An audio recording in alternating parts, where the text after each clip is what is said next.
do qual eu faço parte.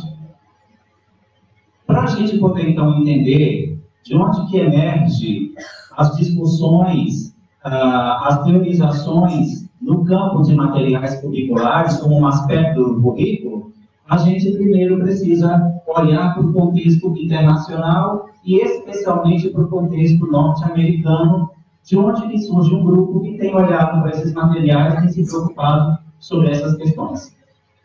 Então, especialmente no contexto dos Estados Unidos, nos anos 70, já aparecem estudos de caso que vão investigar como que professores adotam e usam materiais curriculares a partir da adoção de programas curriculares, de programas de reorientação curricular do ensino de matemática. Por que lá nos anos 70? Quando a gente vai para a história da educação, especialmente para a história da educação matemática, nos Estados Unidos, exatamente nos anos 70, está acontecendo aí o declínio do movimento da matemática moderna. E justamente em função desse declínio, ou decorrência desse declínio, ou na efervescência desse declínio, vão surgir algumas propostas curriculares para justamente contradizer, para bater de frente com as propostas da matemática moderna. E aí as escolas e aqueles professores que não compreendiam o significado, que não entendiam ou que não concordavam com essa matemática nova, de moderna, eles passaram a adotar esses programas. E aí, junto com esses programas, vem também um conjunto de material curricular. E justamente a adoção por esses materiais desperta o interesse por alguns pesquisadores. Obviamente que de um modo bastante tímido ainda nos anos 70. Em 1989, são publicados os estándares do NCTM. E aí eles vão trazer bastante considerações para o campo da organização curricular de matemática. Diversos países vão adotar algumas propostas desses estándares. Portugal, alguns países, França, Espanha, o Brasil também adota. Os PCNs, a gente encontra bastante considerações desses documentos. E aí, o que acontece? Com a publicação desses estándares, desperta o interesse de pesquisadores sobre a relação com esses documentos, com esse currículo. E aí chama a atenção para a questão sobre como os professores utilizam os materiais curriculares de matemática e como esses materiais influenciam as práticas pedagógicas dos professores. Ou seja, quando acontece a publicação desse documento, muitas escolas e muitos professores passam a adotar essas orientações e passam, inclusive, a adotar materiais curriculares em forma de livros didáticos para poder implementar essas orientações. Isso desperta o interesse da comunidade acadêmica, porque foi uma adoção muito rápida, né, e em grande escala.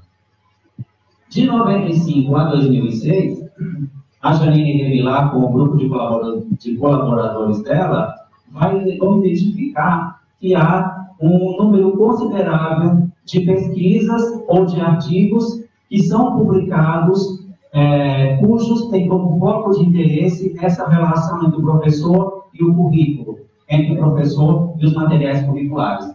E eles identificam que de 95 a 2006 são publicados aproximadamente 25 artigos em importantes periódicos que abordam esse tema. Além disso, são produzidas teses e dissertações de mestrado e são realizadas diferentes comunicações científicas, relatos de práticas e conferências em eventos internacionais que abordam os materiais curriculares e a relação que os professores estabelecem com eles.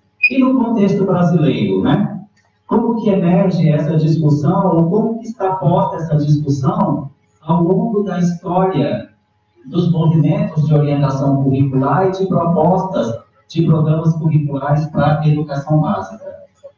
Então, como que a comunidade está abordando isso? No Brasil, a gente tem especialmente dois movimentos. Um movimento que é nacional e um outro movimento que é mais regional nos contextos de estados e municípios. No âmbito nacional, que nós todos conhecemos, é o Programa Nacional do Livro Didático, como uma política pública de elaboração de materiais para a escola básica, para a escola pública básica. Mas o PNLD, embora tenha iniciado em 85, ele surge de programas anteriores, programas que começaram em 1935 com o Instituto Cairu. O Instituto Cairu, ele não nasce com o objetivo de distribuir livro didático para as escolas, ele nasce com o objetivo de distribuir livros para as bibliotecas públicas. Mas é justamente amparado na criação do Instituto Cairu que vão surgir alguns programas de avaliação e distribuição de livros didáticos para as escolas públicas. Então, a gente tem aí, ao longo da história, vários institutos sendo criados, e em 1937 tem o Instituto Nacional do Livro, que ele vai se desdobrar depois em vários outros programas de distribuição de material, chegando em 1985 com o Programa Nacional do Livro Didático, como a gente conhece hoje. Em relação ao segundo movimento, que são os estados e municípios, a gente tem várias secretarias de educação, sejam estaduais ou municipais, que têm elaborado seus próprios documentos curriculares e, junto a esses documentos, como uma ação para implementar esse currículo, tem investido também na criação de materiais curriculares na forma de cadernos de atividades. Então, a gente pega aqui como exemplo o Estado de São Paulo, que em 72 já criou um conjunto de material chamado Geometria Experimental, que trazia, na sua proposta de material, uma apresentação diferenciada com o objetivo de levar o professor a estudar geometria, se aproximar desse campo que, de certo modo, era deixado um pouco de lado pela educação básica, e apresentava de um modo mais lúdico e diferenciado para que os professores se sentissem encorajados a trabalhar com as crianças na educação básica. Posteriormente, em 81, são publicadas as atividades matemáticas, seguido de experiências matemáticas, em 2007, no Jornal do Aluno, e, por fim, em 2008 e 2012, o Caderno do Aluno e do Professor e o Projeto EMAI. São projetos que continuam até hoje na rede estadual de São Paulo. Todos os alunos recebem esses materiais do primeiro ao nono ano do ensino fundamental e do primeiro ao terceiro do ensino médio.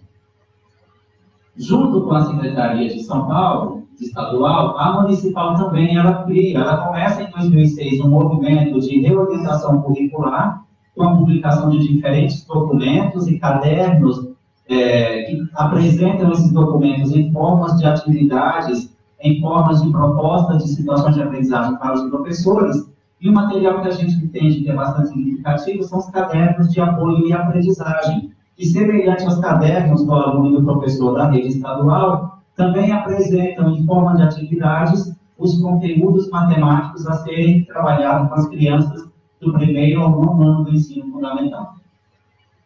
A exemplo dessas duas secretarias, a Secretaria Estadual do Ceará ela cria o programa Alfabetização na Idade Certa, que depois o Ministério da Educação, vendo os frutos desse programa e os resultados positivos que ele trouxe para o Estado do Ceará, traz para o âmbito federal com o programa, com o Pacto Nacional pela Alfabetização na Idade Certa, o PNAC. A Secretaria Estadual da Bahia também cria o programa Todos pela Escola, Pacto com os Municípios pela Alfabetização. É um conjunto de 3 cadernos de atividades que vão focar justamente a alfabetização matemática, do primeiro ao terceiro ano do ensino fundamental. A Secretaria de Estado do Paraná também cria um conjunto de materiais chamado Conteúdos Digitais Multimídias, Sala de Apoio à Aprendizagem, que é uma coletânea de atividades disponibilizada no site da Secretaria, e o professor tem acesso, pode baixar esse material para trabalhar com as crianças lá na educação básica. E a Secretaria Municipal de Londrina também cria um curso de alfabetização e letramento em matemática. Ela cria um conjunto de material para os professores, e esse material ele vem junto com o curso que é ofertado para os professores. Agora, quando a gente apresenta todo esse conjunto de material, seja no movimento nacional ou no movimento estadual ou municipal, o que a gente quer destacar, né? A gente destaca justamente o volume considerável de material de matemática, existe também material de outras áreas do saber, mas aqui nos interessa o de matemática. Então, diferentes publicações destinadas a estudantes e professores das escolas públicas, né? É um conjunto de material significativo que chega tanto para o professor quanto para os alunos, para os professores, para as crianças. Então, evidencia-se o volume de material elaborado e disponibilizado para desenvolver o currículo de matemática em forma de atividades. Por que esse conjunto de material? Porque existe uma compreensão de quem estuda currículo, de quem está nas secretarias de educação e lida com programas curriculares, que, embora os currículos, os documentos prescritos, eles possam apresentar propostas interessantes para que as escolas, para que os professores possam, eles mesmos, elaborar as suas atividades, elaborar as suas sequências didáticas, elaborar o seu material curricular, esses materiais, eles apresentam orientações que muitas vezes são distantes da realidade a qual os professores estão inseridos.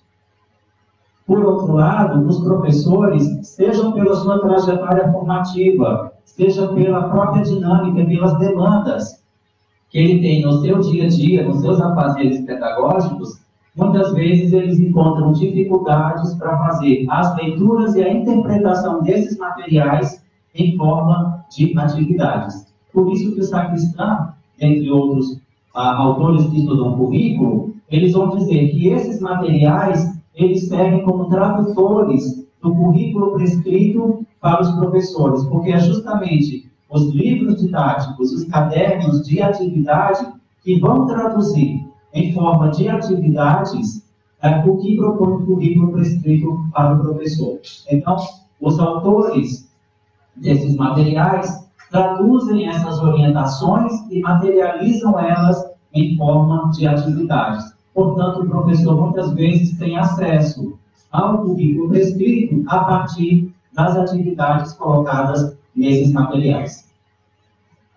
Então, o modo como os professores se relacionam com esses materiais, os significados que os professores atribuem para esses materiais e as adaptações que realizam e efetivamente são praticadas em sala de aula é uma realidade pouco conhecida no âmbito da educação matemática no Brasil. A gente tem aí um volume considerável de material, mas a forma que o professor se relaciona com esse material, que uso que ele faz, por que ele faz determinado uso, o que determina as ações dele em sala de aula, a partir dessa relação, ainda é pouco conhecido quando a gente compara com o volume de material produzido. Para exemplificar, nós fizemos um mapeamento no banco de teses da CAPES. Em 2015, esse mapeamento foi realizado. Ele buscou pesquisas de 89 até 2012. Por que 2012? Porque em 2015 o banco de teses da CAPES estava sendo reformulado e só tinha disponível naquele momento algumas pesquisas. Tanto é que para constituir esse banco, a gente teve que mandar um e-mail para a CAPES e ela nos mandou um arquivo em Excel com todo o banco que ela tinha a partir das palavras-chave que a gente colocou como busca. Então, de um total de 4.080 pesquisas em diferentes áreas do conhecimento, nós chegamos a 86 no campo da educação matemática, na área de ensino de ciências e matemática, na área de ensino, pesquisas que tinham como foco de interesse livro didático ou cadernos de atividades elaborados por Secretaria de Educação. Aí, quando a gente olha para essas 86 pesquisas dentro das 4.080, a gente encontra apenas duas que tem como foco de interesse, foco de análise, essa relação entre o professor e o material curricular. A gente sabe que depois de 2012, algumas outras pesquisas foram produzidas, inclusive aquelas do grupo ao qual eu fiz parte na PUC de São Paulo. E no contexto da educação matemática, no contexto da pesquisa, em que momento que surge esse interesse, onde que esse interesse está situado?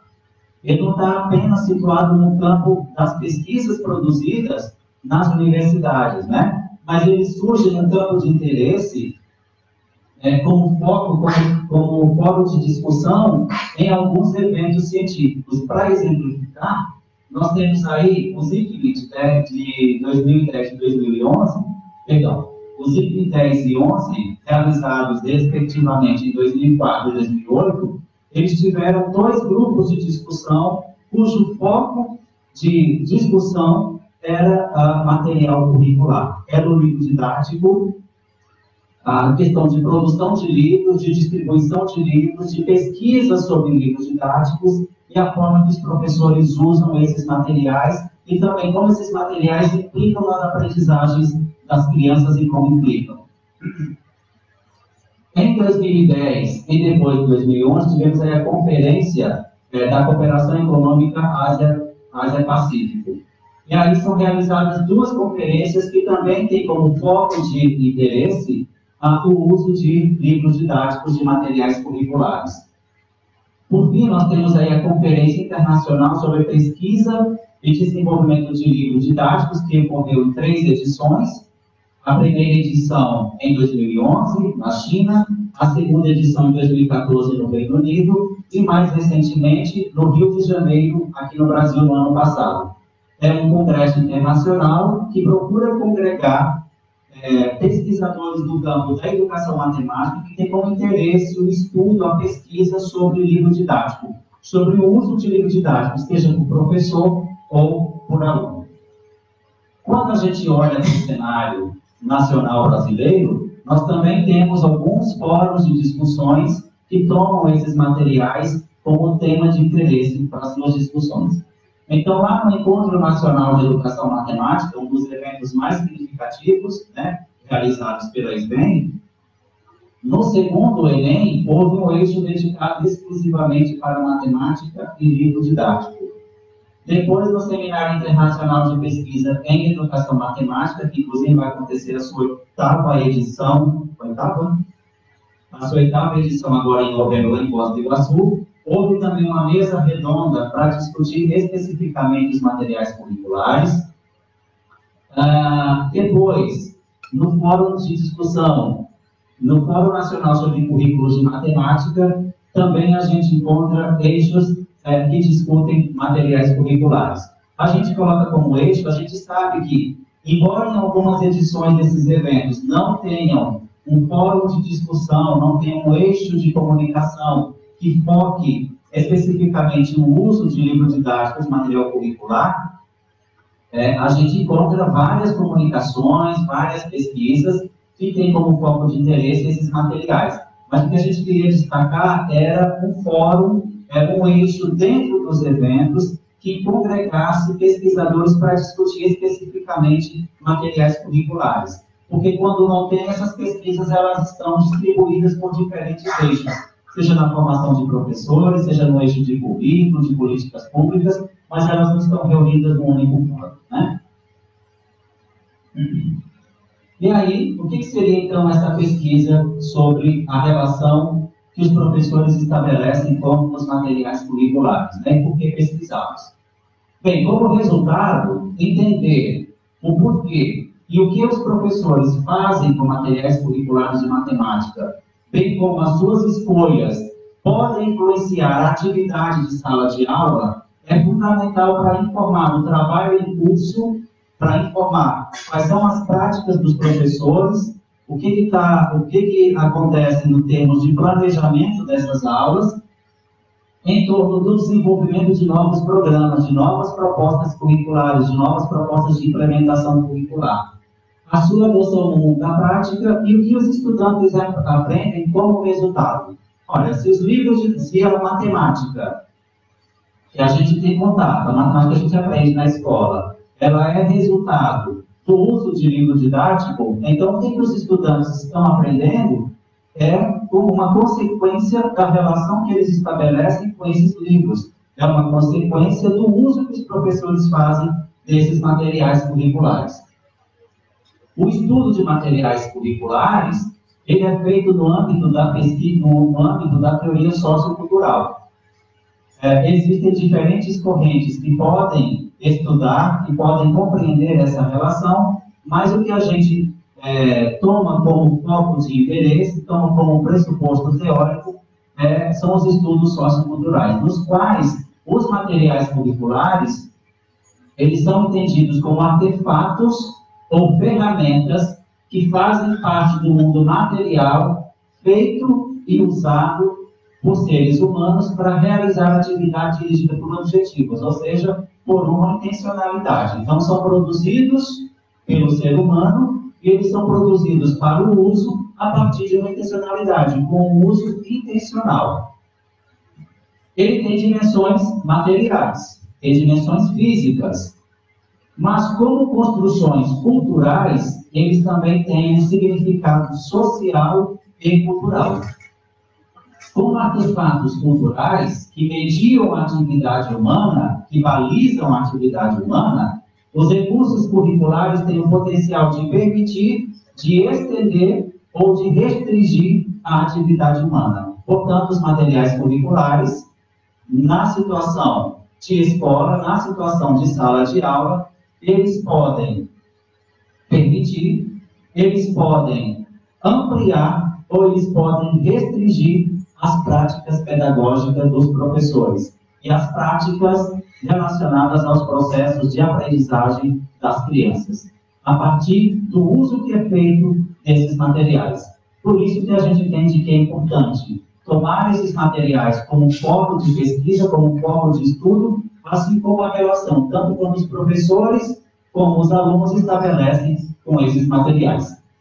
Então, a partir dessa perspectiva, o uso de recursos curriculares pode ser visto como ferramenta cultural. O uso de material curricular, o que é usar o material curricular? Então, a Remilar, ela coloca que refere-se a como nós, professores, individualmente, mas ela abre parênteses, também coletivamente, também em grupo, também colaborativamente, também com o outro.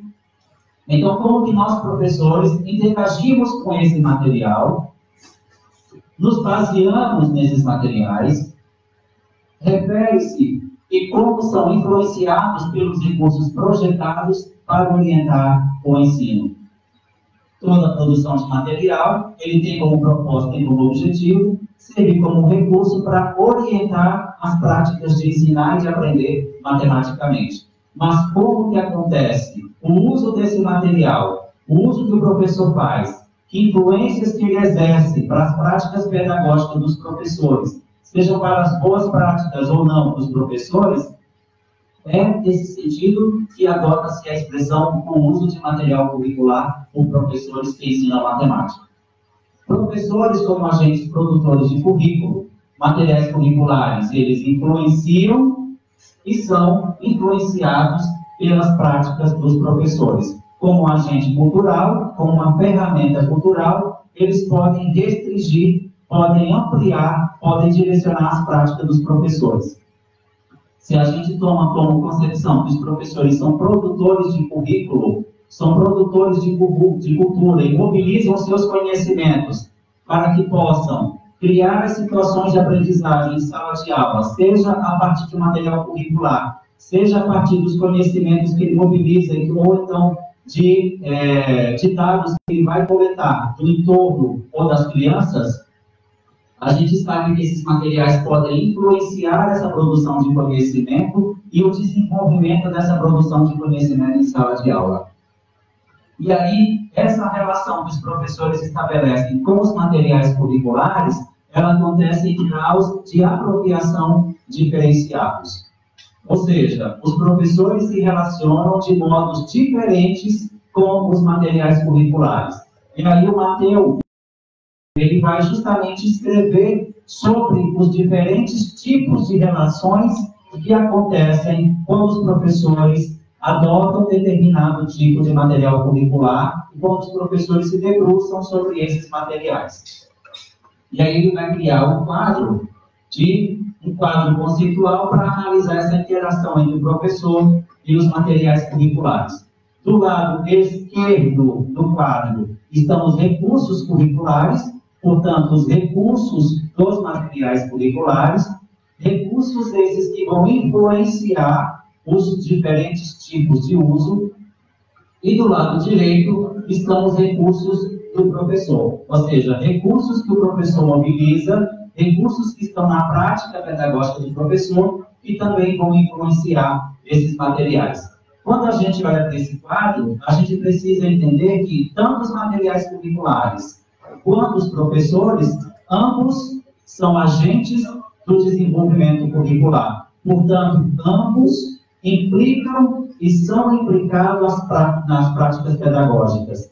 Ambos influenciam o que vai ser ensinado e aprendido em relação à matemática, tanto o livro quanto o professor. Portanto, o livro didático ou material curricular, por ser um objeto físico e de entendimento estático, o seu uso, a mensagem que ele passa, ele é um agente do desenvolvimento curricular. E justamente os recursos que ele tem é que vão balizar esses diferentes usos. Então, a gente agora vai um pouquinho destrinchar sobre esse quadro conceitual aqui do Martin William Brown. Do lado esquerdo, nós temos ali os recursos curriculares, que são os objetos físicos em si e os conhecimentos incorporados que compõem esse material. Nesse sentido, os materiais curriculares não são a atividade em si. Ele é apenas um agente que transmite, que apresentam essas atividades, porque a atividade em si é o que está ocorrendo lá na sala de aula, é o que vai ocorrer lá no momento do currículo em ação, é o que acontece no desenvolvimento daquela aula. Eles são representações estáticas dos conceitos matemáticos. São um meio para transmitir e produzir atividades e não a atividade em si desenvolvida em sala de aula. Se ele não é a atividade em si, mas eles apenas transmitem e apresentam, significa que, a partir da relação que o professor vai estabelecer com esses materiais, eu posso ter diferentes tipos de atividades sendo realizadas nas aulas de matemática, a partir dos modos que ele interpreta, a partir da leitura que ele faz desses materiais.